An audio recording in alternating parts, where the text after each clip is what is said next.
세계적으로 출산율이 가장 높은 나라가 아프리카에 위치하고 있는 니제르라는 나라입니다. 좀 생소하죠, 나라의 이름이. 이 나라에서 이제 평균적으로 자녀를 몇 명을 생산하느냐 하면 6.35명 이렇게 되어 있습니다. 그러니까 세계적으로 가장 이렇게 이제 높은 출산율을 보이고 있는 나라가 니제르라는 나라이죠. 우리나라는 223개국 중에 219위를 하고 있습니다. 우리나라의 출산율이 가장 세계적으로 보면 OECD 국가 중에서는 꼴찌입니다. 그러니까 한 여성당 0.84명, 0점대는 유일하게 우리나라밖에 없다고 그래요. 그만큼 우리나라는 이제 아이를 낳지 않는 그런 이제 상황인 거죠. 그리고 종교적으로 보자면 대체적으로 이슬람 국가들이 아이들을 많이 이렇게 낳는 것을 보고, 비교적 개신교 국가들은 아이들을 잘 낳지 않는 그런 이제 모습을 보이고 있습니다. 그러니까 통계적으로 보자면 종교적으로 볼 때 언약 백성의 수요는 점점점 줄어드는 것이고요. 반면에 이방인의 숫자는 계속해서 늘어가는 그런 이제 추세라는 것을 알 수 있는 것이죠. 여러분, 이방인들의 증가, 과연 이 이방인들의 번성이 가지는 의미가 무엇일까? 오늘 본문을 통해서 이 의미에 대한 부분을 좀 보고 하나님의 은혜를 같이 나누고자 합니다. 여러분, 창세기 36장은 야곱의 본격적인 족보가 시작되기 전에 에서의 족보를 기록하고 있는 내용입니다. 야곱의 이제 족보는 37장에 나오고 있는 것을 우리가 보게 되죠. 창세기의 기록 방식에 대한 부분을 이제 말씀드렸을 때에 기억이 나시는지 모르겠어요. 창세기의 기록 방식은 족보적인 기록 방식으로 되어 있다, 그렇게 말씀을 드렸지요. 그리고 족보의 기록 방식은 먼저 출생에 의한 총체적인 그 기술, 그러니까 출생의 순서에 따라서 총체적으로 모든 자녀들을 다 기록하고, 그리고 난 이후에 하나님의 역사에 있어서 언약의 머리가 되는 사람이 맨 뒤로 온다, 그렇게 말씀을 드렸습니다. 예를 들어서 노아에게 셈, 함, 야벳이 있다면 출생에 따른 총체적인 족보를 우선 기록을 하고, 그 뒤에 하나님의 언약 역사에 있어서 머리가 되는 사람이 맨 뒤에 기록이 된다고 그랬죠. 그래서 셈, 함, 야벳의 이제 족보를 보면 누가 맨 뒤로 와 있습니까? 셈의 족보가 이제 맨 뒤에 기록되어 있는 것을 우리가 볼 수 있습니다. 따라서 오늘 이 얘기에 있는 이제 에서의 족보에 관련된 내용도 창세기 37장에 야곱의 족보가 본격적으로 기록되기 전에 에서가 형이기도 하지만 하나님의 언약은 야곱을 통해서 흘러가는 것이기 때문에 36장에서 먼저 에서의 족보를 정리하고 있는 그런 이제 내용이 되겠습니다. 그럼 에서의 족보가 말씀하고 있는 것이 무엇이냐? 오늘 우리가 읽은 1절에서 8절 말씀의 내용은 에서, 곧 에돔이라고 이제 이야기를 하는데요. 에돔 족속의 기원을 이야기하고 있는 내용입니다. 에서가 3명의 아내로부터 5명의 자녀를 얻었다라는 것이 그 기원이 되는 것이죠. 그리고 6절에서 7절 말씀을 보시면 에서가 가족과 재물을 가지고 동생 야곱을 떠나서 8절 말씀에 보면 세일산으로 갔다, 그렇게 되어 있어요. 에서가 야곱을 떠나서 세일산으로 간 것은 야곱의 장자권을 인정한 것입니다. 그러니까 장자권을 가진 자만이 가나안 땅에 머물게 되어 있죠. 그래서 에서는 세일산으로 갔다, 그렇게 이야기를 하고 있습니다. 그런데 에서가 가나안 땅이 아닌 세일산으로 이렇게 갔는데 쫓겨가는 것이 아니고, 그죠? 7절 말씀에 보면 어떻게 기록되어 있습니까? 두 사람의 소유가 풍부하여서 함께 거주할 수 없었기 때문이다, 그렇게 말씀을 하고 있는 거죠.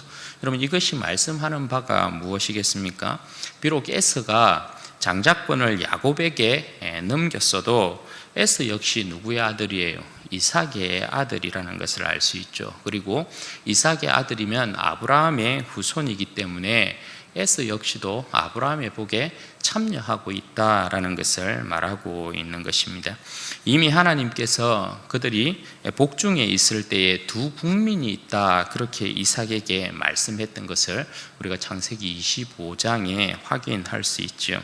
하나님의 말씀대로, 약속대로 에스에게도 복을 주셔서 에스가 이처럼 번성했다라는 것을 이야기하고 있는 것입니다.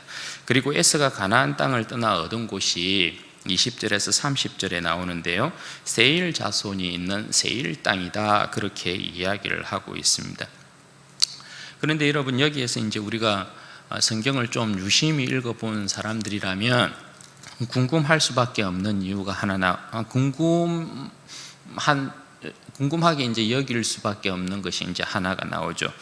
여기에 왜 세일 자손의 족보가 등장하고 있느냐라는 것입니다. 여러분, 36장은 에돔 족속, 그러니까 에스의 후손들에 대한 내용을 쭉 다루고 있어요. 에스의 족보를 기록하고 있단 말입니다.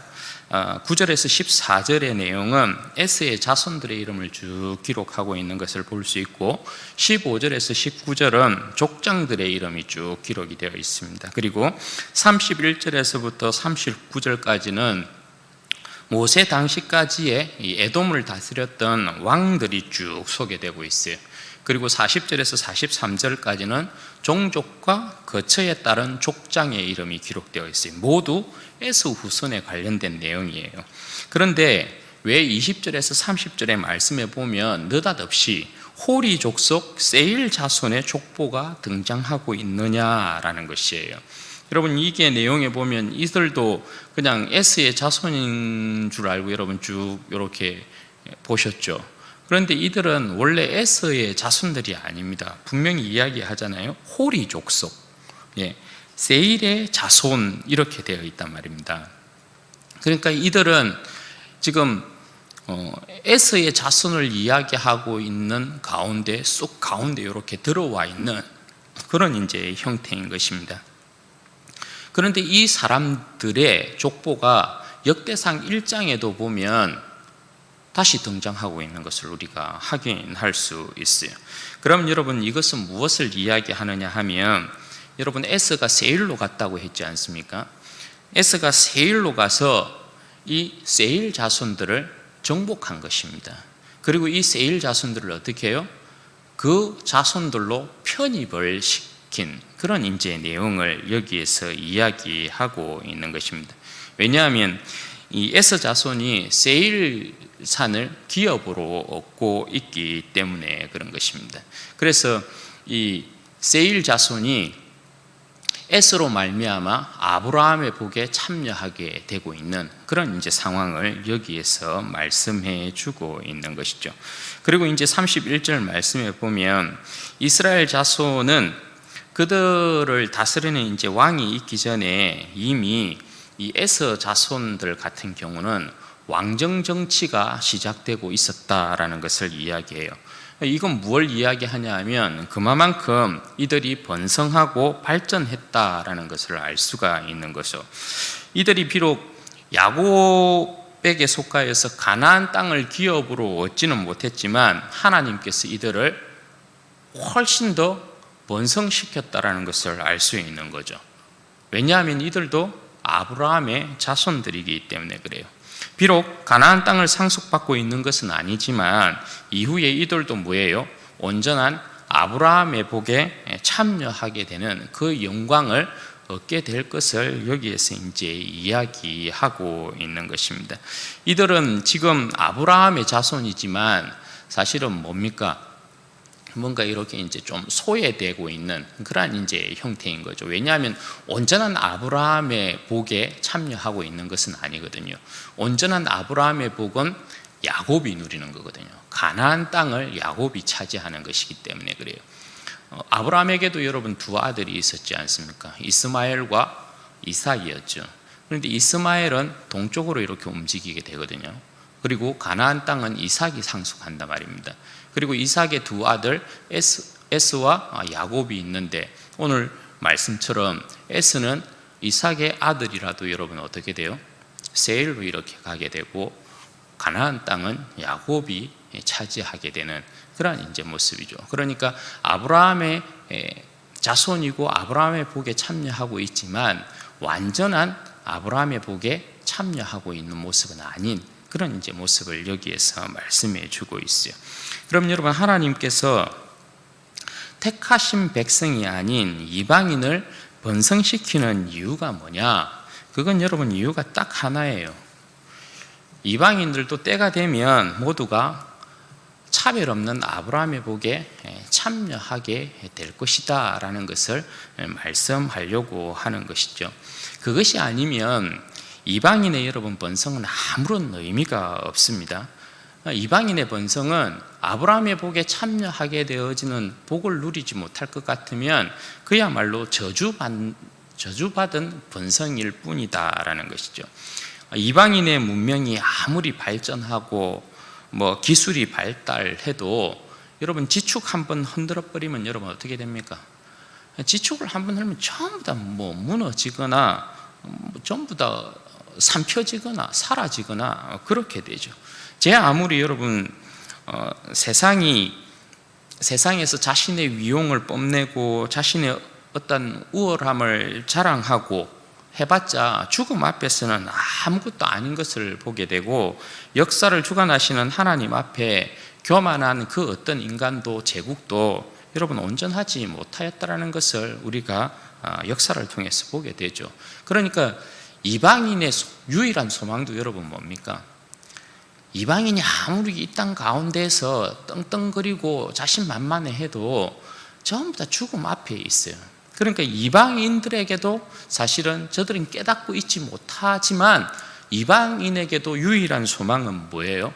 하나님의 구원 외에는 저들이 가질 수 있는 유일한 소망이라는 것이었고 기대할 수 있는 것이 없다라는 것입니다.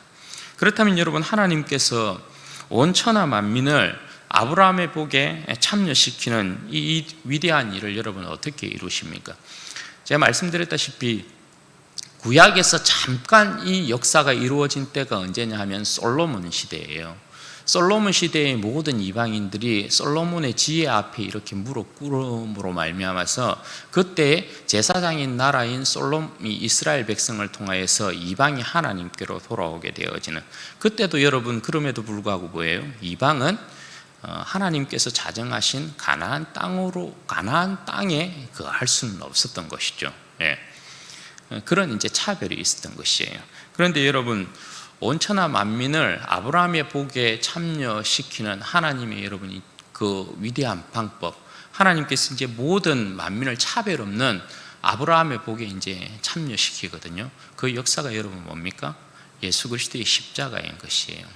예수 그리스도의 십자가로 말미암아 하나님께서 온 천하 만민을 이제 아브라함의 복에 참여시키는데 차별이 없는 아브라함의 복으로 그들을 부르시는 것입니다. 주님 안에서 누리게 되는 아브라함의 복은 그 누구는 장자고 그 누구는 차자고 그 누구는 가나안 땅을 차지하고 그 누구는 세일 땅을 차지하고, 야곱은 가나안 땅을 차지하고 에스는 세일 땅을 차지하게 되고, 그래서 차별이 있고 그 누구는 하나님의 백성이고 그 누구는 이방인이고, 주님 안에는 여러분 그런 구별이 없는 거예요. 이제는 주님께서 여러분 어떻게 하십니까? 이 땅 가운데 오셔서 천하 만민을 아브라함의 복으로 이렇게 부르신 주님께서 예루살렘에다 그의 보좌를 놓고 다스리지 않아요. 지금은 예수님께서 부활하셔서 온 천하 만물의 또 만국의 왕으로 하늘 보좌에 앉아 계시는 거거든요. 그 누가 이야기하는 것처럼 지금도 여전히 뭔가 이스라엘 백성을 중심으로 한 역사가 굴러가고 예수님께서 이스라엘 백성 가운데 임하실 것이라고 하는 제3성전 거기에 임할 것이라고 하는 그런 여러분 헛소리 하면 안 된다라는 거예요. 그런 일 없어요.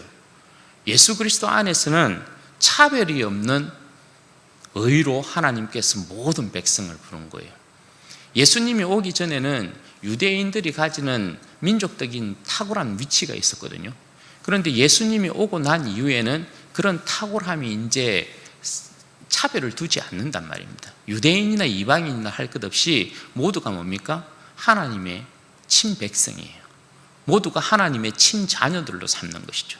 예수 그리스도께서 모든 이방인들을 자신의 형제라 이렇게 부르시고 자신과 함께 아버지의 나라를 상속받는 상속자들로 세우고 있는 것을 우리가 보게 되는 것이에요.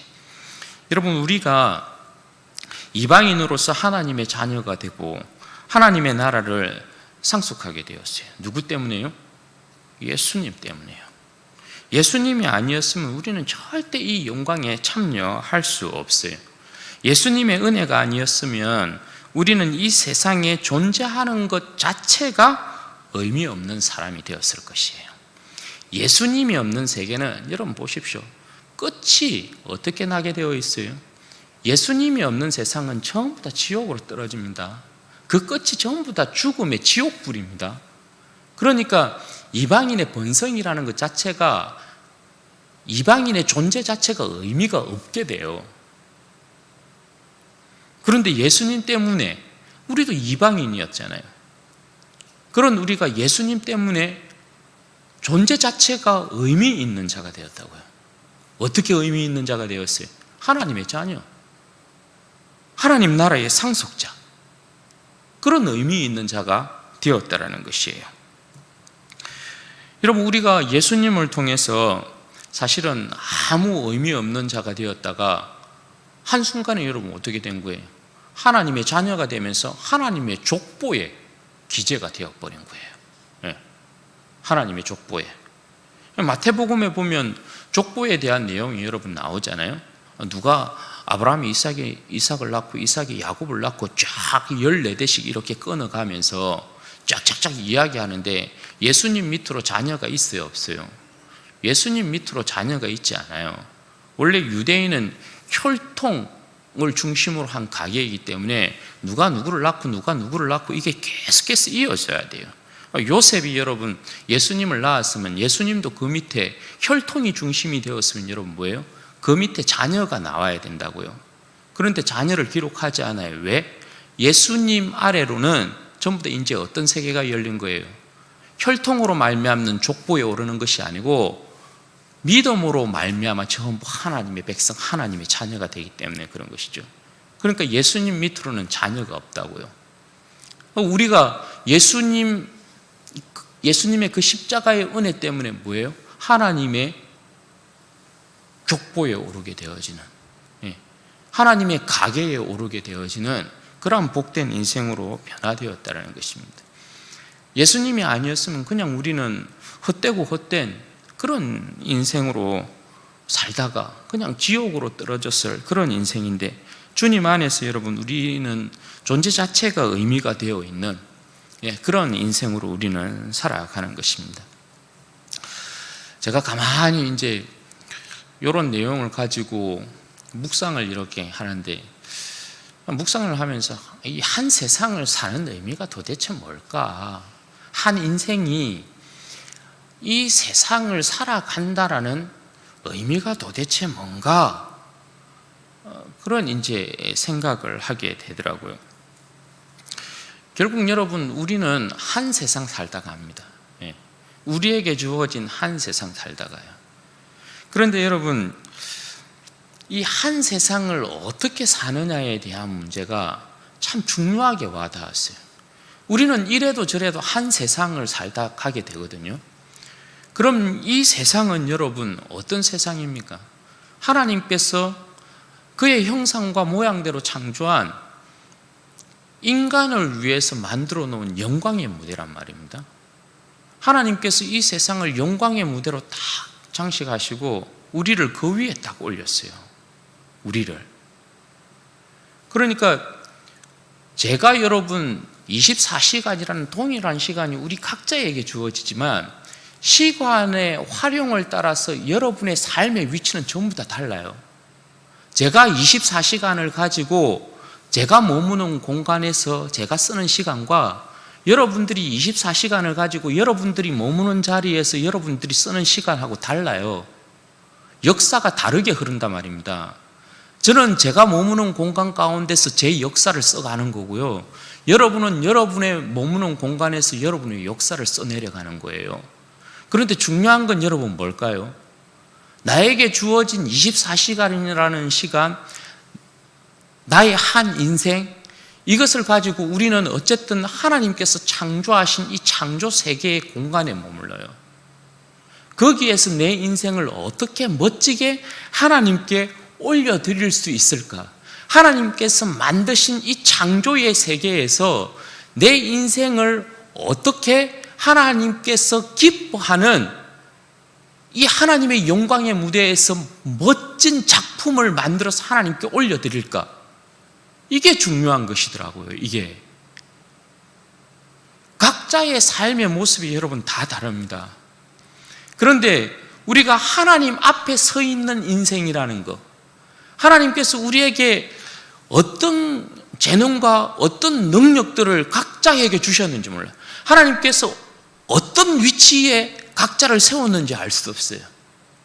그러나 여러분들이 가지고 있는 재능과 여러분들이 머무는 공간 가운데에서 어떻게 하면 내가 하나님께로부터 지음을 받은, 예수 그리스도로 말미암아 지음을 받은 새로운 인생으로서 하나님 앞에서 멋진 인생이 될 수 있느냐, 내 인생을 하나님 앞에 온전히 드릴 수 있느냐, 이게 중요하더란 말입니다. 이것 없이는, 이것을 생각지 아니하면 우리의 인생 자체가 주님 앞에 있다고 하지만 가벼워질 수 있는 거죠. 그런데 우리는 우리에게 주어진 한 세상, 주님의 형상과 모양을 따라서 우리가 지음을 받아서 우리에게 주어진 인생의 시간이 70년, 80년, 길게는 90년 이렇잖아요. 요즘 100세 인생이라고 하지만, 그런데 정말 주님 앞에서 우리의 인생을 멋지게 드릴 수 있는 시간은 그다지 많지는 않은 것 같아요.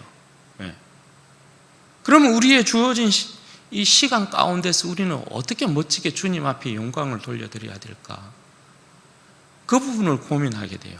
그리고 더 잘 살아야 되겠다, 더 알뜰하게 잘 살아야 되겠다, 이런 생각을 하게 돼요.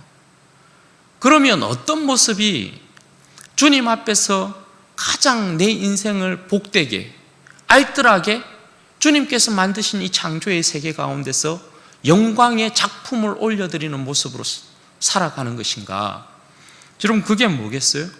주님 닮아 살아가는 거예요. 주님 닮아 살아간다는 게 여러분 뭐겠어요? 주님께서 보이신 것, 주님께서 가르치신 것, 주님께서 명하신 것, 그거 행하면 되는 거죠. 여러분, 오늘 본문 말씀에 보면 에서조차도 여러분 어떻게 합니까? 세일산으로 가서 세일 자손들을 정복해서 그 안으로 편입을 시킵니다. 그러니까 세일산에 있었던 이 세일 족속들은 에스로 인하여서 복받은 자들이라고 할 수 있죠. 왜냐하면 하나님의 이 백성의 족보의 역대상에 보면 당당하게 세일 자손들의 이름들이 들어가기 때문에 그래요. 복받은 사람들인 거죠. 여러분, 우리가 어떤 사람들입니까? 예수 그리스도의 이름을 가진 자들 아니에요. 그죠? 예수님께서 우리에게 마지막으로 명하시고 있는 게 뭡니까? 가서 제자 삼으라는 거잖아요. 가서 제자 삼으라. 주님께서 명하신 것, 그거 행하는 거예요. 우리에게 여러분, 주님께서 너희는 가서 세상을 발전시키고 문명을 장대케 이루어라, 그렇게 말씀한 것 아니에요. 예수님의 뒤를 따랐던 사도들이 이 일들 여러분 어떻게 감당합니까? 사도들의 모습도 보면 전부 다 예수님 따라갔어요. 예수님 이름 전하는 거죠. 세상에 여러분 문명을 발달시키고 발전시키는 그 모든 일들은 뭡니까? 전부 예수 그리스도의 이름을 전하기 위한 수단이에요, 수단. 그것 자체가 목적이 아니란 말이에요. 우리에게 주어진 삶의 목적은 거기에 있지 않아요. 하나님께서 우리에게 어떠한 재능들을 주셨다, 은사들을 주셨다, 능력들을 주셨다, 그건 전부 다 뭐라는 겁니까? 세상을 발전시키고 문명을 발달시키는 그런 데 초점을 맞추는 것이 아니라 그것을 통해서 반드시 무엇을 나타내야 된다는 거예요? 하나님의 영광을 나타내야 되는 거고, 그리스도의 영광을 나타내는 데 써야 된다는 거예요. 주님이 없는 세상의 발전과 창대함은 새로운 바벨을 쌓는 것 외에 다른 의미가 없어요. 예. 이 인간의 교만함이 그런 거잖아요. 막 하나님께서 주신 하나님의 형상과 모양대로 그들 가운데 우리 인간에게 주어진 이 창의력이라는 것 말입니다. 예. 전부 다 하나님 거 가지고 쓰면서 말입니다. 인간은 무에서 유를 만들어내는 능력자들이 아닙니다. 하나님께서 주신 것들을 가지고 전부 다 새롭게 막 짜집기 하고 모방하고 해서 창의력으로 새로운 것들을 만든다라고 이야기를 하는 거지, 인간은 능력자들이 아니기 때문에 무에서 유를 못 만들어내요. 예. 그런데 하나님께로부터 모든 것을 다 받아서 누리는 인간들이 말입니다. 교만해가지고 하나님을 인정하지 아니하고 자신이 만든 작품인 것처럼, 자신이 이룬 나라인 것처럼, 문명인 것처럼. 그런데 결국 전부 다 여러분 죽음으로 나아가게 되어 있어요. 그러니까 주님 없는 세상은 아무런 의미가 없는 것이라고 할 수 있죠. 여러분, 그런 의미에서 제가 존경하는 분 중에 한동대 김영길 총장님이라고 계세요. 2019년에 소천하셨는데 저는 소천 소식을 사실 얼마 전에 알았어요. 사실 좀 깜짝 놀라기도 하고 마음도 굉장히 좀 아프다고 해야 될까요? 씁쓸하기도 하고, 장로님으로서 한 교회에 정말 멋지게 섬기시고 주님 품에 안기셨는데, 여러분 아시는 분들은 다 아시죠? 김영길 총장님이 사실은 한동대를 이렇게 설립하신 설립자이시거든요. 한동대 여러분 아시다시피 참 멋진 대학입니다. 기독교 대학으로서 기독교의 정신을 명확하게 하고, 김영길 총장님이 그 사은회 때 영상을 한번 보면 제자들에게 말하고 있는 게 딱 그거예요. 사은회 때 나는 우리 한동대가 절대 세속화되지 않기를 바란다. 요즘 여러분 기독교 정신으로 시작해가지고 세속화된 대학들 굉장히 많습니다. 신이라는 이름이 들어가 있는 학교도 그렇습니다. 종신, 고신, 침신, 장신, 여하튼 이런 신이라는 이름이 들어가 있는 이런 학교들이 그렇다는 게 아니고요. 어쨌든 그런 학교들도 보면 많이 세속화되고요. 우리가 알고 있는 서울의 명문 대학들 거의 기독교 정신으로 시작된 학교들이 많습니다. 그런데 지금은 전부 다 거의 세속화되어 있잖아요. 그런데 포항에 이렇게 세워진 대학이지만, 그러니까 세상 사람들은 볼 때 아무것도 아닌 것처럼 보는 그런 대학이지만, 사실 한동대는 서울에 있는 내노라 하는 그런 대학과 비교해서 절대 뒤지지 않습니다. 절대 뒤지지도 않고 학생들도 되게 훌륭합니다.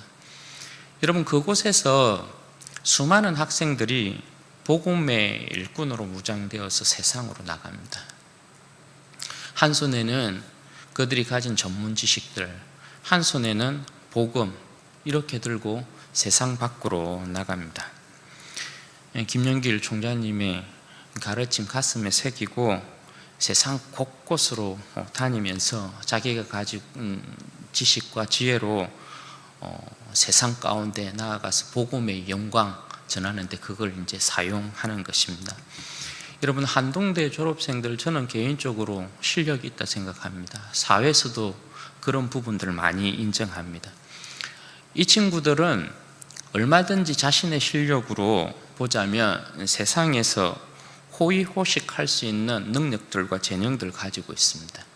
그런데 많은 친구들이 말입니다, 세상 가운데 호의호식할 수 있는 그것들 버리고 많은 친구들이 약하고 힘없고 연약한 그런 곳으로 나아갑니다. 그리고 그런 나라들에 갑니다. 그런 나라들에 가서 자신이 가지고 있는 재능과 능력들 기부하고 거기에서 사업해서 조금씩의 어떠한 이윤들을 남기잖아요. 그러면 그 이윤들을 가지고 또 연약하고 나약한 나라에 가가지고 학교 지어주고 이런저런 일들에 막 헌신합니다. 얼마나 멋진 친구들이 많은지 몰라요. 딱 그 서성 김영길 총장님 딱 닮아 있어요. 그 모습들을 보면. 여러분, 김영길 총장님 같은 경우도 과학자시잖아요. 이분이 나사에 그 여러분 석학들만, 그 엘리트들만 모인다라는 미국 나사의 연구원이었습니다. 얼마든지 자기의 길을 그냥 걸어가면 호의호식할 수 있습니다. 카이스트 교수였고요. 여러 방면에 있어서 사회적인 위치에 있어서 전혀 부족함이 없는 분입니다. 그런데 한동대 세우면서 얼마나 여러분 그거 경영하면서 얼마나 많은 고초들을 겪었는지 몰라요. 교도소도 가게 되고요. 그런데 얼마든지 자신의 부와 명예, 자신이 가지고 있는 그 지혜와 지식으로 이 세상 그냥 뭐 떵떵거리며 살 수 있었던 그분이 주님 만나고 난 이후에 자신의 인생을 송두리째 그냥 주님께 던져버립니다. 그래서 만든 것이 교육 사업에 뛰어들면서 정말 기독교 정신을 가지고 예수님의 심장으로 세상을 변화시키고 주님의 나라로 만들 일꾼들을 세우는 대학을 이렇게 만드시고 거기에 그의 모든 것들을 다 쏟습니다. 그리고 그분과 뜻을 함께한 수많은 사람들이 있습니다. 저는 정말 한동대가 멋진 대학이라고 생각합니다. 그리고 그렇게 멋진 대학을 세워놓고 주님 품에 안기신 김영길 총장님 멋진 분이라 생각합니다.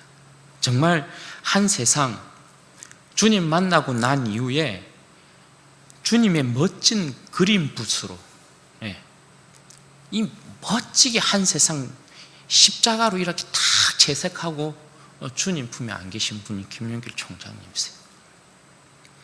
저는 우리의 삶이 그런 삶이 되기를 바랍니다. 제 삶도 그러고 우리 성도들의 삶도 그러하고 김영길 총장님처럼 우리도 주님의 멋진 붓이 되어서 이 세상을 십자가로 여러분 채색시키고 내가 이 세상 참 멋지게 한 세상 주님의 영광 위에서 주님께서 만들어 놓은 이 영광의 세계, 영광의 무대에서 내가 멋진 작품 주님께 올려드렸다. 성령의 능력을 쫓아 살면 우리도 주님 손에 멋지게 붙들린 붓이 될 수 있는 거죠. 그림붓 될 수 있는 것입니다. 그래서 주님께서 이렇게 인도하시면 이렇게 가서 십자가의 영광 나타내고 저렇게 인도하시면 저렇게 가서 주님의 십자가의 영광 나타내고 그렇게 멋지게 쓰임 받는 것입니다. 그렇게 멋지게 쓰임 받고 주님 품에 안겼을 때 우리의 소망이 다 그런 것이잖아요. 착하고 충성된 종아, 이 칭찬 듣는 것이잖아요. 악하고 게으른 종아, 이게 아니고 착하고 충성된 종아. 그때에 우리 모두가 누리는 감격이 있기를 바랍니다. 주님 품에 안겼을 때 우리가 참 주님의 나라와 영광을 위해서 우리의 온몸을 드림으로 말미암아 주님 앞에 받는 그 위로에 말로 다 할 수 없는 감격, 그 모든 감격들을 우리 모든 성도들이 누리게 되기를 바라고 그렇게 주님 앞에서 여러분들에게 주어진 이 한 세상 멋지게 살아내셔서 주님의 영광의 찬송이 되시기를 주님의 이름으로 축원드립니다. 같이 한번 기도하도록 하겠습니다. 여러분 이 시간에 기도할 때 그렇게 기도하십시다. 하나님, 제 인생이 주님의 명령에 따라서 이 한 세상 저에게 주어진 어떤 재능이나 능력이나 은사들을 통해서 복음의 영광만 전하다가 주님 품에 안기는 자 되게 해 주십시오. 주님의 멋진 그림붓 되고 싶습니다. 어디를 가든지 주님의 멋진 붓 되어서 십자가로 이 세상을 채색하는 그러한 복된 백성, 그래서 주님 품에 안겼을 때 착하고 충성된 종아 그렇게 칭찬받는 이 인생 될 수 있도록 복을 허락해 주십시오. 늘 성령의 능력을 쫓아 행하는 인생 되게 하시고 말씀을 쫓아 행하는 믿음의 사람 되게 하시고 복음을 전가하는 데 부끄러워하지 않는 인생 되게 해 주십시오. 같이 기도하십시다. 영광이 아버지 감사합니다.